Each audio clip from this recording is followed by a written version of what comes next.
Welcome to the BadgerCare Plus application walkthrough series. BadgerCare Plus provides important healthcare coverage and services to certain eligible people, families, and pregnant women across Wisconsin. You can apply to BadgerCare Plus 3 different ways: online, by phone, and with a paper application. Today, Sarah and I will walk you through the paper application. Remember, if at any point a paper application seems too complicated, you can always call your local consortium. Use this link to find and call your local consortium. A phone call can help preserve your application date. To be eligible for BadgerCare, a person needs to meet certain financial and non-financial requirements which are dependent on age, income, and some other criteria. Okay, so where does this application actually start? Because there's, like we said, 40 pages.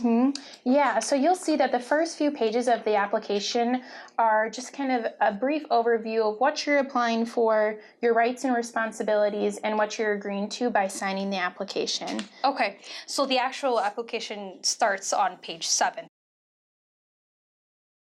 This is the section where you're going to fill out the basic information of the person who is filling out the BadgerCare Plus application, whether or not they're applying for benefits themselves. So yeah, that's why it has, are you the applicant applying for BadgerCare Plus question right there. Okay, makes sense. And then the next question to it is, it's asking, are you applying for family planning only services? Yeah. What is this?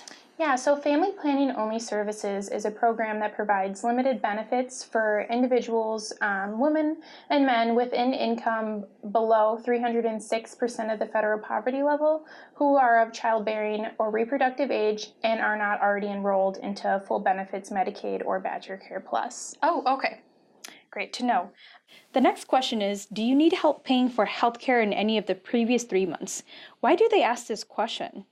So one of the great things about BadgerCare Plus is you can backdate coverage 3 months, including the month of application, but you do need to be eligible during all those 3 months.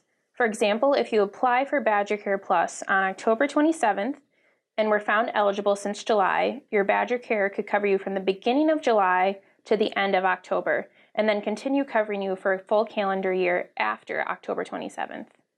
Wow, that example might almost be 4 months of coverage. Yeah, and then after that, you can see they ask some basic things like sex and race. Do note that the race field is optional, so you don't always need to provide that information. Okay, great to know.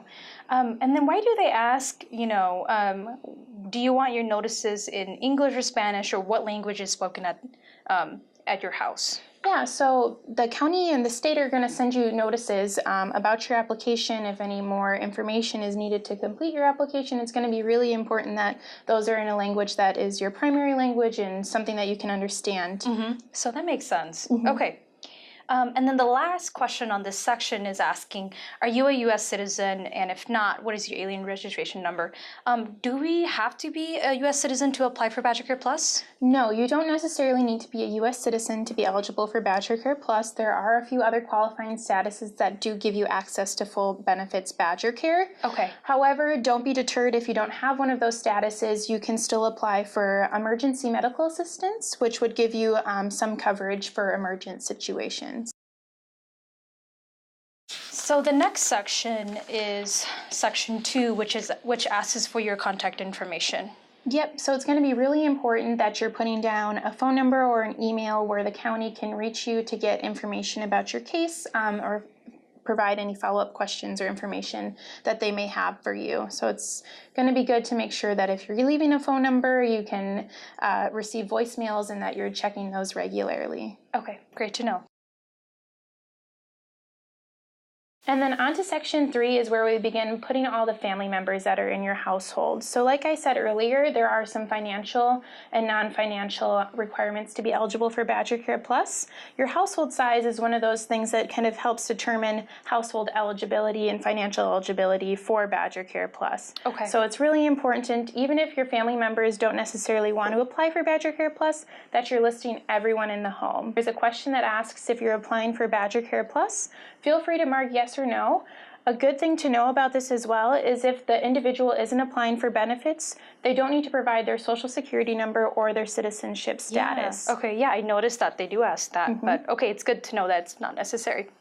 And there's a question that says, is this child in foster care or living with a relative? Why do they ask this question? Yeah, so if you're in foster care, you may be eligible for foster care Medicaid or some other programs or kinship care or things like that. So that's just something that they want to know to see what the eligibility is for those individuals. Okay.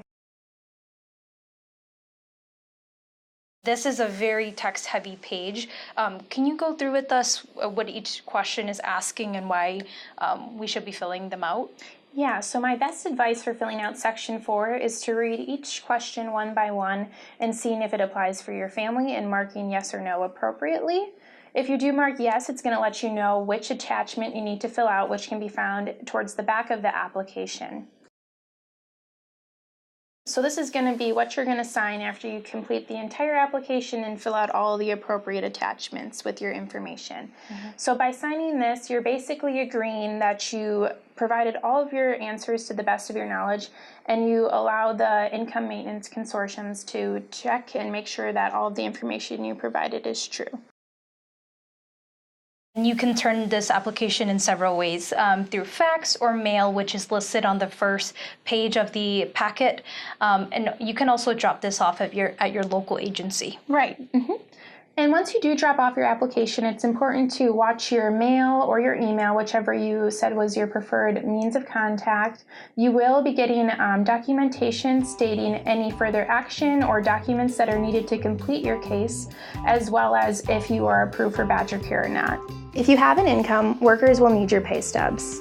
State rules require that workers help you secure those documents. If certain documents are unavailable, workers must accept the best available information.